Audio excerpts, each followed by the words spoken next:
தமிழக மக்களுக்கு வணக்கம். அதாவது பார்த்தீங்கன்னா, டிவிக்கே வந்து ஸ்டார்ட் பண்ணும்போது பார்த்தீங்கன்னா, ஒரு இன்வெஸ்ட்மெண்ட் பண்ணுவாங்க. எங்கன்னா விர்ச்சுவல் வாரியர்ஸ் அப்படின்ற மாரி ஒரு கார்ப்பரேட்டோட டை அப் பண்ணுவாங்க. அவங்களுடைய வேலைலாம் என்னன்னா, முழுக்க முழுக்க டிஜிட்டலில் ப்ரொமோட் பண்ணுறது, விஜய் அண்ணாவை வந்துட்டு ஒரு லீடராக ப்ரொமோட் பண்ணுறது.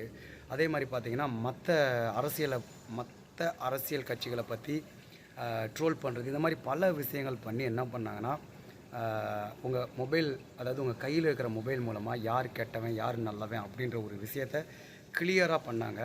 விஜய் அண்ணா கூட ஒரு இடத்துல சொல்லியிருப்பார். எப்படின்னா, தற்குறின்னு சொல்லிக்கிட்டு தெரிஞ்சுக்கிட்டு இருக்கீங்களே இன்றைக்கி, இந்த தற்குறிகளாம் சேர்ந்து எப்புட்றா இந்த விஜய் வின் பண்ணான் அப்படின்னு உங்களுக்கு புரியாத ஒரு விஷயத்த நீங்களே தலையை சுற்றிக்கிட்டு இருப்பீங்க அப்படின்ற மாதிரி ஒரு ஸ்டேட்மெண்ட் விட்டுக்கிட்டு இருப்பார்.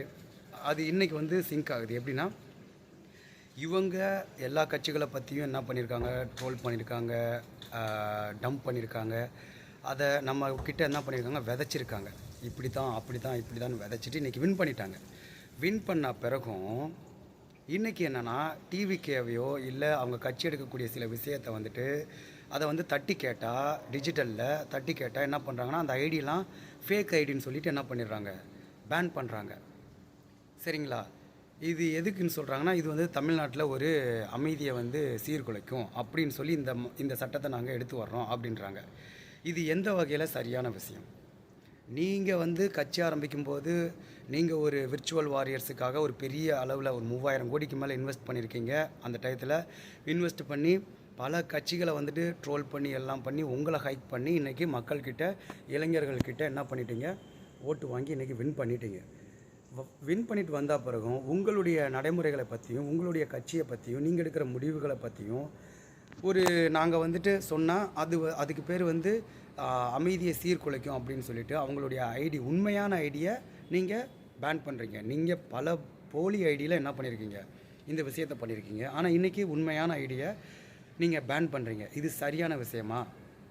இது வந்து டெமோக்ரஸி கண்ட்ரி. ஸோ இங்கே மக்கள் வந்துட்டு அவங்களுக்கு ஒரு விஷயம் தப்புன்னு படிச்சுன்னா அதை கேள்வி கேட்பாங்க.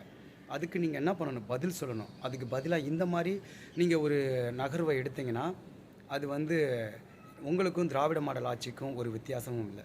அதுக்கப்புறம் பார்த்தீங்கன்னா, இப்போயும் திராவிட மாடல் ஆட்சி மாதிரி தான் எல்லா இடத்துலையும் பேனர் வைக்கிறாங்க விஜய்க்கு புகழ்ந்துக்கிட்டு. அப்புறம் எல்லா இடத்துலையும் ட்ராயிங் பண்ணிக்கிட்டு இருக்காங்க. ஸோ பார்க்குறதுக்கு பார்த்தீங்கன்னா ஒரு மாற்றமும் இல்லை, ஆள் தான் மாறின மாதிரி இருக்கிறாங்க. மற்றபடி திராவிட மாடல் ஆட்சி மாதிரி தான் தெரியுது, ஒரு பினாமி கட்சி மாதிரி தான் தெரியுது. இந்த மாதிரி பல விஷயங்கள் எனக்கு டவுட் ஆகுது. என் டவுட்டை கொஞ்சம் கிளியர் பண்ணுங்கள். இது அப்படிப்பட்ட கட்சி கிடையாது, இதெல்லாம் அந்த மாதிரி இல்லை அப்படின்னு சொல்லி என் டவுட்டை கொஞ்சம் கிளியர் பண்ணுங்கள். தேங்க்யூ.